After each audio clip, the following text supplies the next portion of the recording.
Once upon a time, in a small village tucked between towering mountains and a vast desert, there lived a man named Ravi. Ravi wasn't looking for money or fame. He was searching for something deeper, something that could give his life meaning.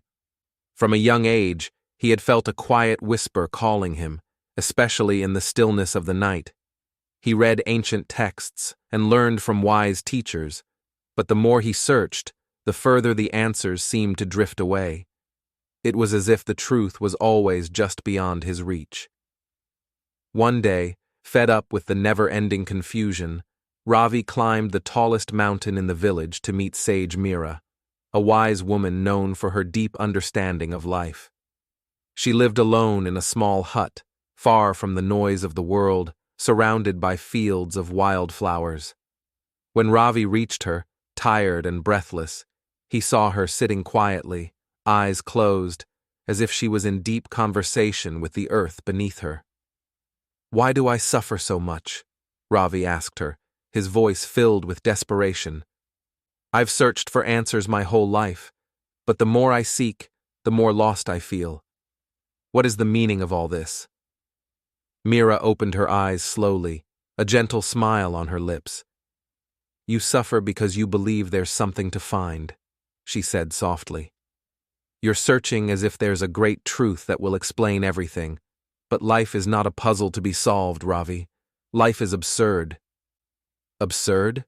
Ravi repeated, frowning. "What do you mean? Life must have meaning." "The universe doesn't owe you an answer," Meera continued, her voice as soft as the wind. "Life simply is. The seasons change, rivers flow, people are born, people die, and we chase meaning as if it's something we need to find. But the meaning is an illusion." Ravi felt a wave of sadness wash over him. "Then what is the point of living if there's no meaning?" he asked. "That's the beauty of it," Meera replied, her smile growing. "Freedom doesn't come from finding meaning, Ravi. It comes from accepting the absurdity, from realizing there is no grand purpose waiting for you. You are free to create your own meaning." Ravi sat down beside her, thinking deeply. He had always believed there was a hidden plan, a secret truth that would make sense if he searched hard enough. But what if the search itself was the problem? Meera spoke again after a long silence. "Imagine a man pushing a heavy boulder up a hill, only for it to roll back down every time he reaches the top. He does this endlessly, knowing the boulder will never stay at the top. Some would call him cursed. But what if instead he found joy in the act of pushing the boulder? What if he realized the struggle itself is his freedom?" Ravi thought of all the days he had spent searching for meaning. The books, the rituals, the teachers. Maybe the search itself had been his boulder. But now, sitting here in the quiet of the mountains, he understood. The boulder was not his curse, but his liberation. "What do I do now?" Ravi asked, his voice soft, no longer desperate but full of curiosity. "Live," Meera said, standing up and looking out at the endless horizon. "Not as someone searching for meaning, but as someone who is alive, fully alive.